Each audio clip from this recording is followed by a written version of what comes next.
नमस्कार दोस्तों, मैं अर्जुन आपका स्वागत करता हूँ हिस्ट्री बाय अर्जुन के यूट्यूब चैनल में। तो दोस्तों आज की हमारी क्लास है मौर्य साम्राज्य की। दोस्तों आज की हमारी तीसरी क्लास है। तो दोस्तों वीडियो को अंत तक जरूर देखना ताकि सभी क्वेश्चन जो है आपको आसानी से याद हो जाएं। साथ ही दोस्तों अगर आप हमारे चैनल पर पहली बार आएँ तो हमारे चैनल को भी सब्सक्राइब कर लीजिएगा, साथ ही बेल आइकन को प्रेस कर लीजिएगा ताकि हमारे आने वाले वीडियो का नोटिफिकेशन जो है आप तक पहुँचता रहे। चलिए दोस्तों वीडियो को स्टार्ट करते हैं। यानी आज की क्लास में जानेंगे मौर्य साम्राज्य के बारे में जो आज की क्लास में पढ़ने वाले हैं।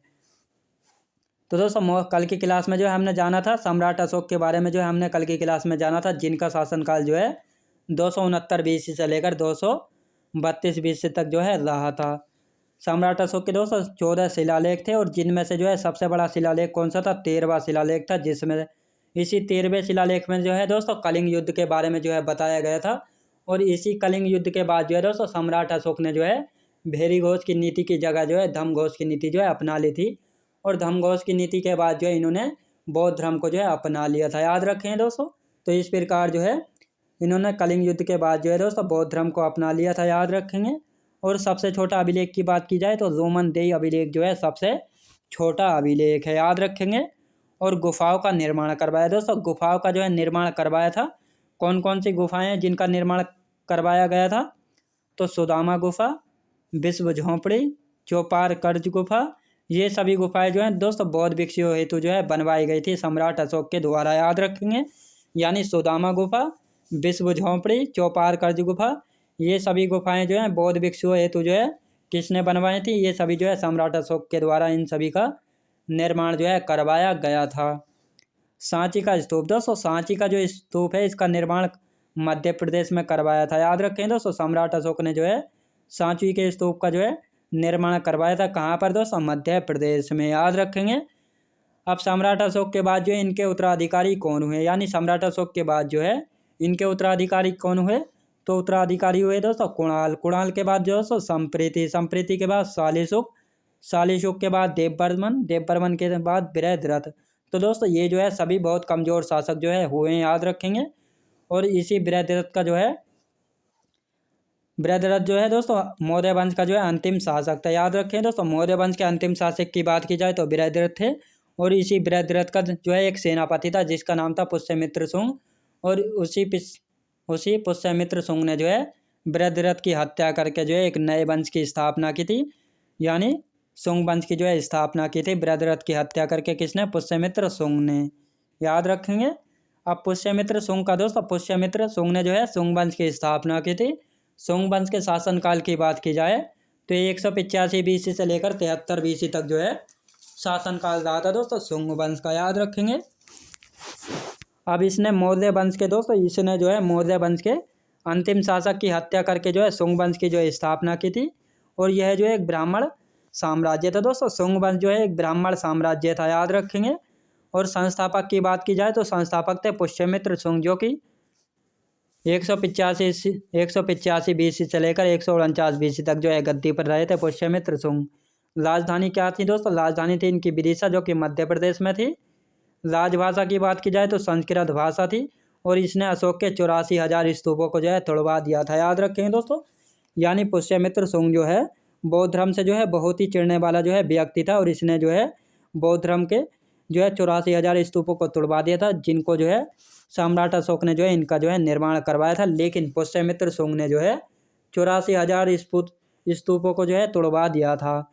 और साथ ही दोस्तों पुष्यमित्र शुंग ने जो है एक भरुत स्तूप का निर्माण स्वयं करवाया था। यानी भरुत स्तूप का निर्माण पुष्यमित्र शुंग ने जो है स्वयं करवाया था। इसके काल को जो है वैदिक पुनर्जागरण का काल जो है कहा गया। याद रखें दोस्तों। अब यानी पुष्यमित्र शुंग जो था इसके काल को वैदिक पुनर्जागरण का काल क्यों कहा जाता है दोस्तों? जब जैन धर्म और बौद्ध धर्म जो है बहुत ज़्यादा प्रचलित थे, यानी इनकी सत्ता जो है बढ़ती जा रही थी, तो वैदिक सभ्यता जो है दबती जा रही थी। यानी वैदिक सभ्यता का जो है पतन होता जा रहा था। लेकिन जब पुष्यमित्र शुंग आया तो इसने जो है बौद्ध धर्म को जो है बौद्ध धर्म के खिलाफ हो गया और इसके स्तूपों को जो है इसने तोड़वाना शुरू कर दिया, जिससे जो है वैदिक सभ्यता को जो है बचाया जा सके। और इसीलिए जो है इसको वैदिक पुनर्जागरण काल का जो है जनक कहा जाता। याद रखेंगे। यवनों का आक्रमण दोस्तों, यवनों का आक्रमण जो है इसी के समय जो है हुआ था। अब यवनों का आक्रमण जो है इसी के समय हुआ था दोस्तों। अंतिम शासक तो आपको पता ही है कौन अंतिम शासक था। मौर्य वंश का अंतिम शासक था बृहद्रथ।